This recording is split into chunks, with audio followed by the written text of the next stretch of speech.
आजमगढ़ से ये परिवर्तन यात्रा शुरू की गई है और पूरे उत्तर प्रदेश में ये परिवर्तन यात्रा जाने वाली है। हमारे समाज की मानसिकता है, हमेशा नेगेटिव सोचते रहते हैं, अच्छी बात में भी खुन्नस जरूर निकालते हैं। तो मौर्य जी ने बहुत सारी अच्छी बातें बताई, तो हमारे अध्यक्ष जी कह रहे हैं कि अभी सब तो बताया मगर समाधान नहीं बताया, इतनी कमी रह गई। तो सोचने का अपना अपना तरीका है। जैसे मैंने बैठते ही कहा कि तथागत बुद्ध ने पहले 5 लोगों को संदेश दिया था, तो मैं बुद्ध से ज्यादा महान आदमी नहीं हूं, तो 5 से तो कई ज्यादा लोग आ गए हैं, इसलिए मुझे कोई दुख नहीं है कि कम लोग आए हैं। तो सोचने का, किसी चीज को सोचने का पॉजिटिव और नेगेटिव 2 तरीके होते हैं। अगर आप पॉजिटिव सोचेंगे तो उसके आधार पर आप चीजों को बढ़ा ले जाएंगे। तो जितना हो गया, जहां 0 था, कुछ नहीं था, 0 से इतने अगर हो गए हैं, तो यहां से हम चीजों को, जो लोग आज आए हैं वो सुनेंगे, समझेंगे, तो उनके आधार पर हम चीजों को आगे बढ़ाने का काम कर सकते हैं। तो हमको निराश होने की जरूरत नहीं है।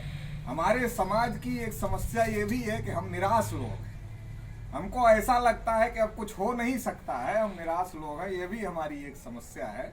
निराश होने की जरूरत नहीं है, निरंतर कोशिश और प्रयास करने की जरूरत है। निश्चित रूप से सफलता मिलेगी, इसमें कोई 2 राय नहीं है।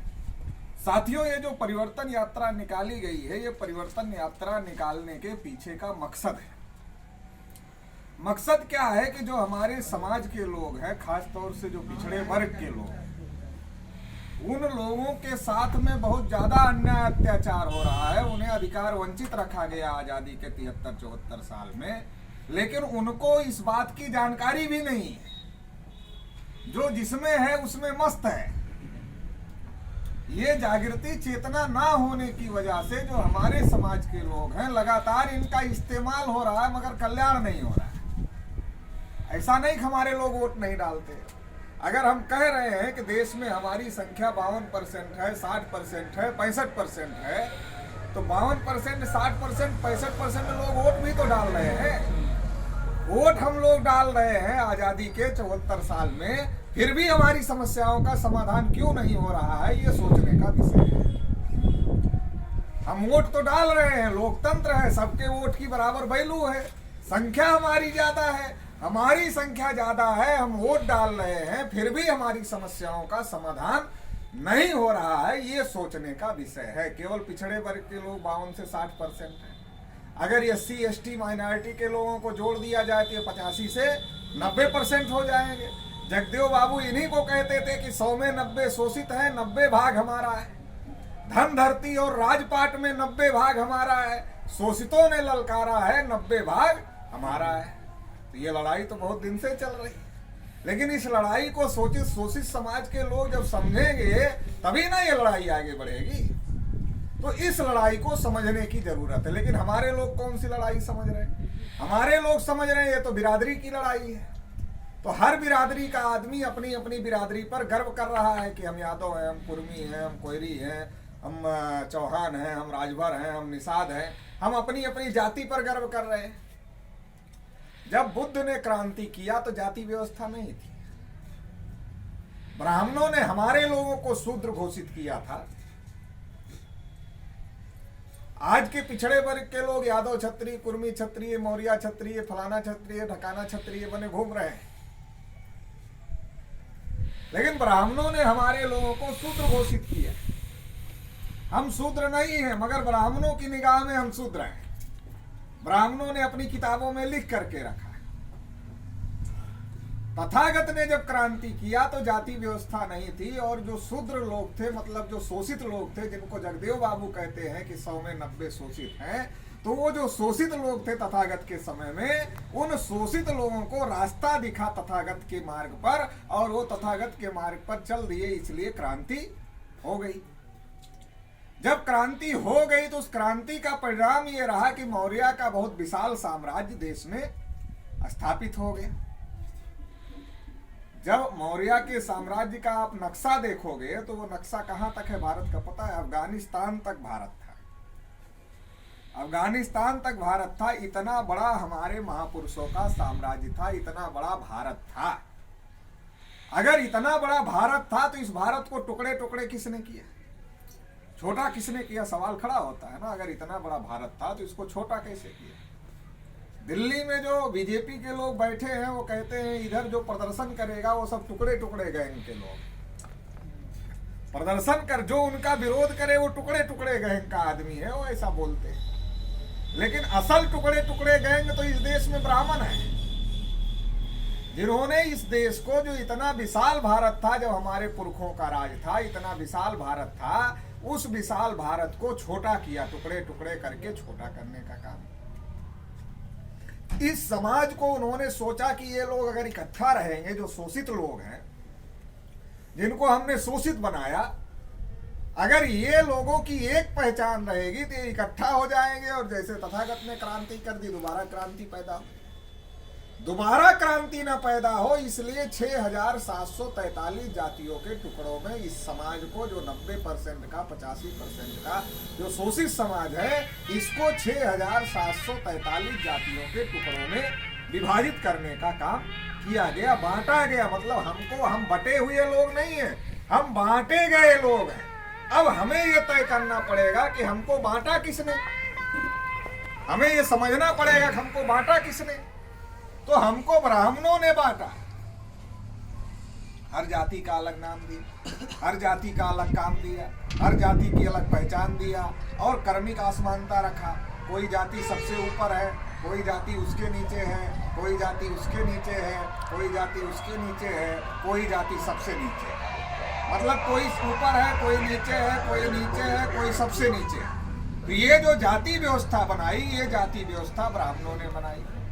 ब्राह्मणों ने क्यों बनाई, इसका सबूत क्या है? इसका सबूत ये है कि अगर हमारे बाप दादा ने जाति व्यवस्था बनाई होती तो अपनी ही जाति को नीचे क्यों रखते। अगर हमारे बाप दादा ने जाति बनाई होती तो अपनी ही जाति को नीचे नहीं रखते ना। बनाने वाला इतना मूर्ख नहीं हो सकता कि खुद को ही लात जूता खाने के लिए नीचे रखे। इतना मूर्ख तो बनाने वाला हो नहीं सकता। जाति ब्राह्मणों ने बनाई क्योंकि ब्राह्मणों ने अपने को ऊपर रखा। यही इस बात का सबूत है कि जाति व्यवस्था ब्राह्मणों ने बनाने का काम किया, हमारे लोगों को तोड़ने का काम किया। तब तोड़ा, आज भी तोड़ने का काम कर रहे हैं जब देश में लोकतंत्र है। आखिर हम क्यों अधिकार नहीं ले पा रहे? अधिकार हम इसलिए नहीं ले पा रहे हैं कि आज हर जाति में नेता है। वो जो नेता है वो अपनी जाति में आता है, वो क्या कहता है, सारी जाति के लोग आगे चले गए, अपनी जाति के लोग पीछे रह गए। अपनी जाति को इकट्ठा करना है। इकट्ठा करता है, कैसे इकट्ठा करता है? जैसे गड़रिया भेड़ को इकट्ठा करता है, वैसे जाति का नेता जाति को इकट्ठा करता है। इकट्ठा करने के बाद सोनिया गांधी के पास जाता है कि हमारी जाति के इतने भेड़ हमारे पीछे इकट्ठा हो गए हैं। तो भेड़ ही है ना, वो पूछते नहीं काटने के लिए ले जा रहे हो कि मारने के लिए ले जा रहे हो कि कुएं में ले जा रहे हो, गड्ढे में ले जा रहे हो, खड्डे में ले जा रहे हो। वो पूछते ही नहीं कहाँ ले जा रहे हो, किस काम के लिए ले जा रहे हो। वो जाति का नेता उनको समझाता है कि सारी जाति आगे चली गई इसलिए हमारे पीछे चलो। इसलिए जैसे भेड़ गड़रिया के पीछे चलता है वैसे जाति का आदमी, हर जाति का, एक जाति की बात नहीं, जाति का आदमी अपने जाति के नेता के पीछे जाता है। फिर वो जाति का नेता ले जाकर के कांग्रेस से सौदा करता, कितना दे रहे हो, इतने लोग हमारे पीछे। कांग्रेस वाला कम देता है तो भाजपा के पास जाता है, सौदा करता है, कितना दे रहे हो, हमारी जाति के इतने लोग हमारे पीछे हैं। तो जैसे गड़रिया भेड़ों को बेच देता है वैसे हमारे जाति का नेता अपने जाति के लोगों को बेच देता है और हम जाति के नेता पर विश्वास करते हैं। तो ये एक बड़ा कारण ये है हमारे संगठित ना होने का और हमको हक अधिकार ना मिलने, ये एक बहुत बड़ा कारण है। आपने देखा उत्तर प्रदेश में जब 17 में चुनाव था, किसका किसका नाम नहीं आगे किया गया। जब कुर्मी में जाते थे तो अनुप्रिया पटेल को मुख्यमंत्री बनाने लगते थे, जब राजभर में जाते थे तो ओम प्रकाश राजभर को मुख्यमंत्री बनाने लगते थे, जब मौर्य में जाते थे तो केशव प्रसाद मौर्य को मुख्यमंत्री बनाने लगते थे, जब चौहान में जाते थे तो किसी चौहान को मुख्यमंत्री बनाने लगते थे। जिस बिरादरी में भाजपा के लोग जाते थे उसी बिरादरी के आदमी को मुख्यमंत्री की कुर्सी देने की बात करते थे। जाति के नाम पर सारे लोगों को बेवकूफ बनाया। लेकिन भाजपा वालों ने ये नहीं कहा कि तुम्हारा आरक्षण 27% है, तुमको 52% मिलना चाहिए, नहीं मिला, ये हम देंगे, ऐसा नहीं कहा। क्या कहा, तुम्हारी जाति का, तुम्हारी जाति का, तुम्हारी जाति का, तुम्हारी जाति का मुख्यमंत्री बनाए। सारे लोगों ने सोचा हमारी जाति का मुख्यमंत्री बनना चाहे, सारे लोगों का वोट ले लिया और वो नेताओं का चेहरा दिखाया, राजभर का चेहरा दिखाया, चौहान का चेहरा दिखाया, मौर्य का चेहरा दिखाया, कुर्मी का चेहरा दिखाया, राजभर का चेहरा दिखाया, अलग अलग जातियों का चेहरा दिखाया। हमारे लोगों ने अपने जाति का चेहरा देखा, कहा मुख्यमंत्री अपना बनाना है, बिरादरी का, यादवों का बन गया, चमारों का बन गया, अपना ही बचा है, अपना भी बनाना है। तो बनाने के चक्कर में, अपना बनाने के चक्कर में हमारे लोग फंस गए। जैसे मछली केचुए के चक्कर में कटिया में फंस जाती है, वैसे इन लोगों को भाजपा वालों ने, अनुप्रिया पटेल, ओम प्रकाश, राजभर, केशव मौर्य, इन लोगों को केचुआ बना के रखा है हम लोगों को फंसाने के लिए। अपने कटिया में इन लोगों को केचुए की तरीके से फिट किया है। इनको देख करके हम लोग फंस गए, इनके उसमें जाल में फंस गए। अब फंस गए तो क्या हो रहा है उत्तर प्रदेश में? सबसे ज्यादा पिछड़े वर्ग के लोगों की हत्याएं हो रही हैं। सैकड़ों तो फर्जी इनकाउंटर हो गए, सैकड़ों फर्जी इनकाउंटर में लोगों को मार दिया गया। अभी बाबूजी कह रहे थे कि राम जो है हत्यारा है, तो राम हत्यारा है, शंभूक ऋषि को मारा है। और शंभूक ऋषि कौन थे? तो शंभूक ऋषि पिछड़े वर्ग के थे, जो अपने लोगों को शिक्षित करने का, ज्ञान देने का काम कर रहे थे। उनकी हत्या राम ने किया। और राम ने उनकी हत्या क्यों किया? राम ने उनकी हत्या ब्राह्मणों के कहने पर किया, क्योंकि ब्राह्मणों ने कहा कि तुम्हारे राज में एक शूद्र आदमी तपस्या कर रहा है, ये कैसे हो सकता है? इससे पाप बढ़ गया है और इससे ब्राह्मण का लड़का मर गया, इसलिए उसकी हत्या करो। तो ब्राह्मणों के कहने पर राम ने हत्या किया शंभूक ऋषि की। शंभूक ऋषि पिछड़े वर्ग के थे, मगर ये बात पिछड़े वर्ग के लोगों को पता है? नहीं पता है। ब्राह्मणों के कहने पर राम ने अगर हत्या किया तो इसका मतलब राम ब्राह्मणों के गुलाम थे, इसीलिए ना ब्राह्मणों के कहने पर किया। तो आज योगी आदित्यनाथ क्या है? रामायण में राम को क्षत्रिय दिखाया गया है, और योगी आदित्यनाथ भी क्षत्रिय मुख्यमंत्री हैं, राजा है, मतलब उत्तर प्रदेश के।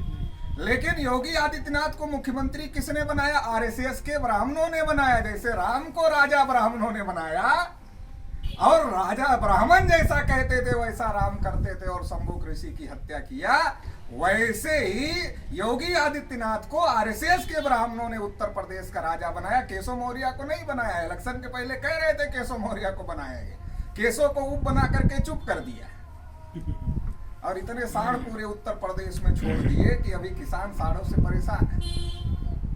यहाँ योगी आदित्यनाथ किसानों को मार रहा है और दिल्ली में नरेंद्र मोदी किसानों को मारने की व्यवस्था कर रहा है। दोनों लगे हुए हैं मारने।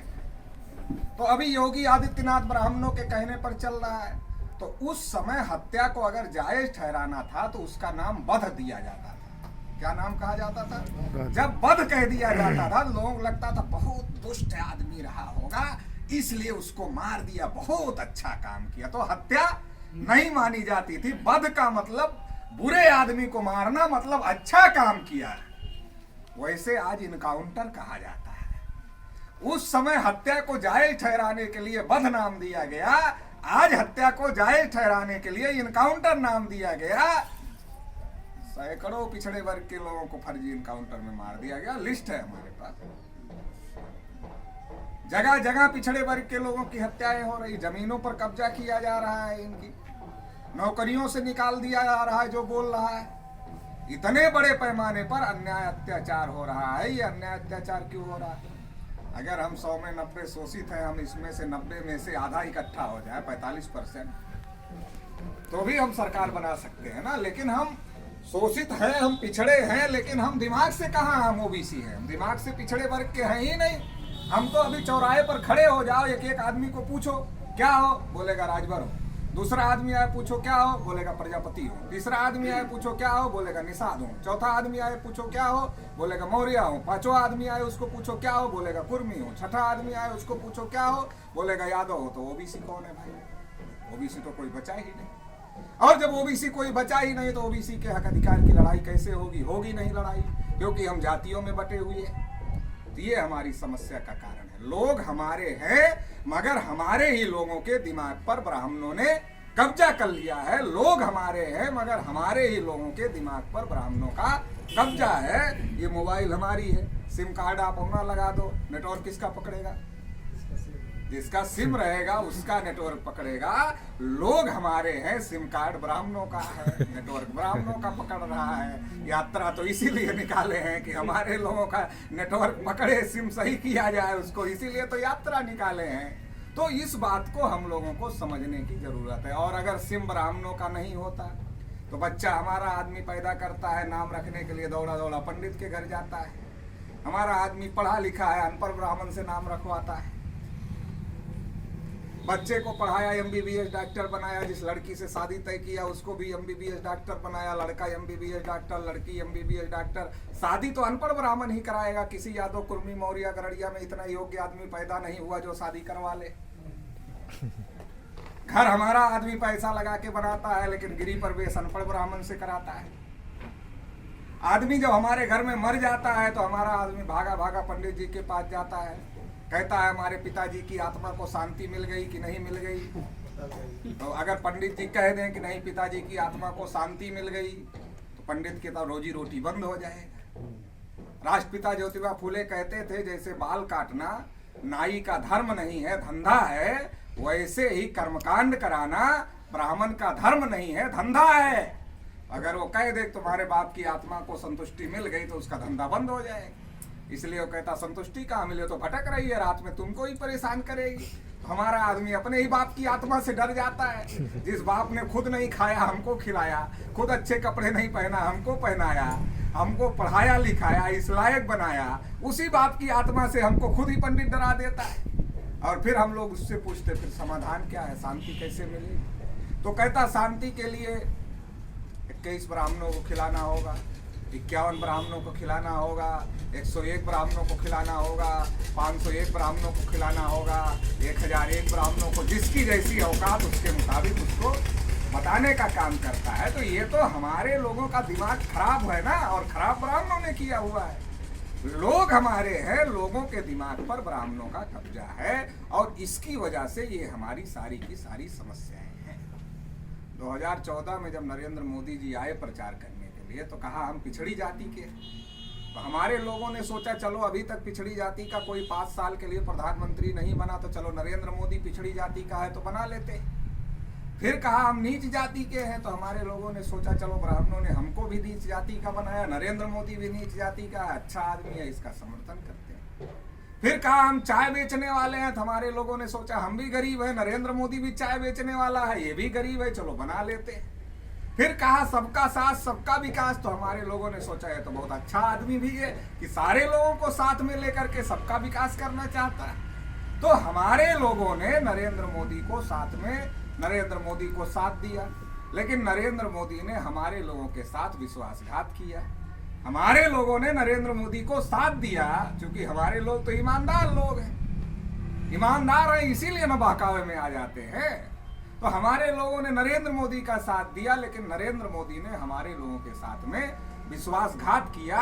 हमारे रिजर्वेशन को खत्म करने के लिए क्रीमी लेयर का नियम बदला और 314 ओबीसी के बच्चे जो यूपीएससी का एग्जाम पास किए थे, आईएएस की परीक्षा पास किए थे, आधे भारत के कलेक्टर होते, उनकी नियुक्ति को रोकने का काम नरेंद्र मोदी ने क्रीमी लेयर का नियम बदल करके किया। नरेंद्र मोदी ने जो ओबीसी की गिनती थी उसको नहीं करने का फैसला किया। पिछड़े वर्ग के बच्चों की स्कॉलरशिप लगभग बंद कर दिया। पिछड़े वर्ग को बजट में एक नया पैसा नहीं दिया, और रिजर्वेशन पूरी तरीके से खत्म हो जाए इसके लिए क्या किया, जहां जहां रिजर्वेशन मिलता है सबको अडानी अंबानी को देना शुरू कर दिया। अभी रेलवे बेचा जा रहा है, एयरपोर्ट बेचा जा रहा है, इंडियन ऑयल बेचा गया, भारत पेट्रोलियम बेचा गया। देश नहीं बिकने दूंगा, लेकिन देश में कुछ नहीं छोड़ूंगा जो बेच नहीं दूंगा। नरेंद्र मोदी का नारा क्या है? देश नहीं बिकने दूंगा, लेकिन देश में कोई ऐसी चीज नहीं बचेगी जिसको मैं बेच नहीं दूंगा। देश की हर चीज अडानी अंबानी को दे दूंगा, लेकिन देश नहीं बिकने दूंगा। तो जो सरकारी जगह थी उसको सबको प्राइवेट कर दिया। अब आरक्षण कहाँ है? सरकारी जगह ही ना आरक्षण है। तो जितनी सरकारी थी उसको सबको प्राइवेट कर दिया। जब सबको प्राइवेट कर रहा था, आरक्षण अपने आप ही खत्म हो गया। डॉक्टर सुब्रमण्यम स्वामी को एक बार पत्रकारों ने पूछा कि क्या आपकी पार्टी आरक्षण खत्म करना चाहती है? तो डॉक्टर साहब ने जवाब दिया, हम आरक्षण नहीं खत्म करेंगे, इससे तो बवाल मच जाएगा। हम आरक्षण को ऐसी स्थिति में पहुंचा देंगे जहां आरक्षण का होना और ना होना दोनों बराबर हो जाएगा। अब सरकारी जगह पर आरक्षण है, सरकारी डिपार्टमेंट में आरक्षण है, जहां आरक्षण है उसको बेच दिया तो आरक्षण कागज पे लिखा रहेगा, लेकिन जहां आरक्षण मिलना है वो तो बिक गया, प्राइवेट हो गया, तो आरक्षण खत्म हो गया। तो आरक्षण खत्म हो गया, पढ़ाई आपकी खत्म हो गई। आप प्राइमरी स्कूल में जाके देखो, बच्चा कक्षा 8 पास कर जाता है, माँ बाप का नाम नहीं लिख पाता है, अपना भी नाम ठीक से नहीं लिख पाता है, तो कौन सा कंपटीशन पास करेगा। हम लोग भी तो प्राइमरी में पढ़े ना, हम लोग पढ़े तो पढ़ाई होती थी, लेकिन आज होती है क्या? आज नहीं होती, क्योंकि दोहरी शिक्षा लागू हो गई। उनके लिए बड़े बड़े स्कूल खुल गए और हमारे लोगों के लिए प्राइमरी हो गई, प्राइमरी एजुकेशन खत्म हो गई। आपके बच्चे को डॉक्टर, इंजीनियर, प्रोफेसर, वकील आपको बनाना है तो आपको कोटा भेजना पड़ेगा तैयारी करने के लिए, दिल्ली भेजना पड़ेगा तैयारी के लिए, इलाहाबाद भेजना पड़ेगा तैयारी के लिए, लखनऊ भेजना पड़ेगा तैयारी के लिए, आपको कहीं ना कहीं भेजना पड़ेगा। पहले तैयारी कराओगे, फिर कंपटीशन पास करेगा, फिर होगा। तैयारी के लिए ही पैसे नहीं है, लाखों रुपए लग रहे हैं, कंपटीशन कैसे पास करेगा, कैसे होगा? होगा नहीं।